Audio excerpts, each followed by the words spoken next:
সংবিধান সংস্কার বিষয়ে এটি ম্যান্ডেট নেওয়া হয়েছিল, সেই বিষয়টি পাশ কাটায় সংস্কার শব্দটি পর্যন্ত আনা হয় নাই।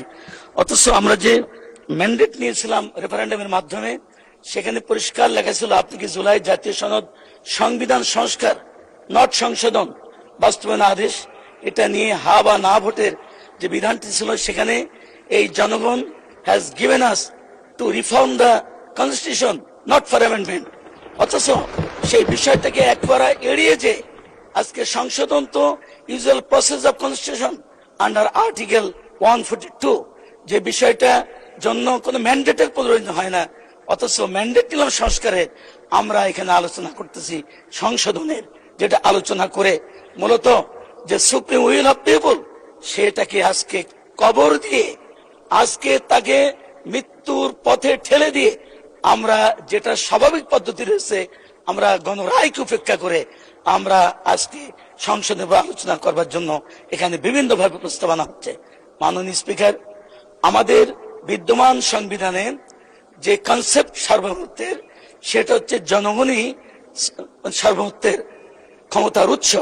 তাহলে জনগণ যে ক্ষমতার উৎস যে বিদ্যমান সংবিধান, সেটা আমরা কখন বুঝি?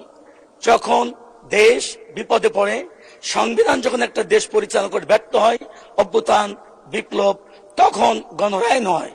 আমাদের বাংলাদেশের ইতিহাসে ইতিপূর্বে 3 বার গণরায় নেওয়া হয়েছে, কোনোটা ইগনোর করা হয়নি।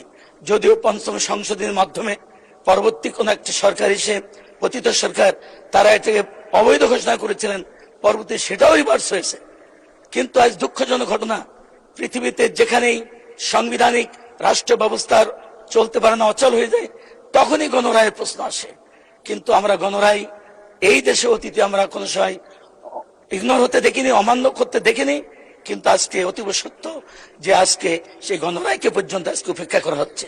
মাননীয় স্পিকার, আজকে আমি যদি এই মহান পার্লামেন্টের সদস্য হিসেবে কথা না বলতে আসতাম, যদি আমি জনগণের কাতারে থাকতাম, তাহলে আমি নিশ্চয়ই টেলিভিশনের সামনে এই মহান সংসদ নিয়ে আলোচনা আমি দেখতাম। তখন তো আমাকে বলে ভাই, জাতি সংস্কারের জন্য পারমিশন দিল, ক্ষমতা দিল, সেই সংস্কারের কথা বাদ দিয়ে আজকে জুলাই সনদ সংশোধনের নামে আমরা এখানে কালক্ষেপণ করতেছি। এটা জাতি কিভাবে দেখবে? সেই ইতিহাসের কাঠগড়ায় আমরা আসামি হয়ে যাওয়ার আশঙ্কা দরজাটা খুলে দিলাম। আজকে জুলাই সনদ করার উদ্দেশ্য ছিল যাতে ভবিষ্যতে আর কোনোদিন মানুষ গুম না হয়, আয়না ঘরে না যায়, আর কোনোদিন যেন জুডিশিয়াল কিলিং এর শিকার না হয়, আর কোনোদিন যাতে আমার সন্তান হত্যার শিকার না হয়, সড়ক আন্দোলন করলে বেপরোয়া পাখির মতো গুলি করে আমাদের ছাত্রদের মারার মতো ঘটনা না ঘটে, এবং পরিশেষে জুলাইয়ের আন্দোলনের মাধ্যমে হাজার হাজার পঙ্গুত্ব বরণ করেছে, 2000 মতো শহীদ হয়েছে।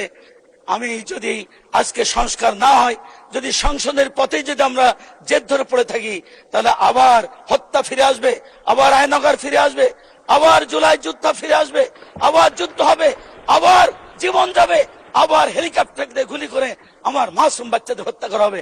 সেজন্য সংস্কার বাদে এই সংসদ আলোচনা এখানেই মুলতবি করা হোক।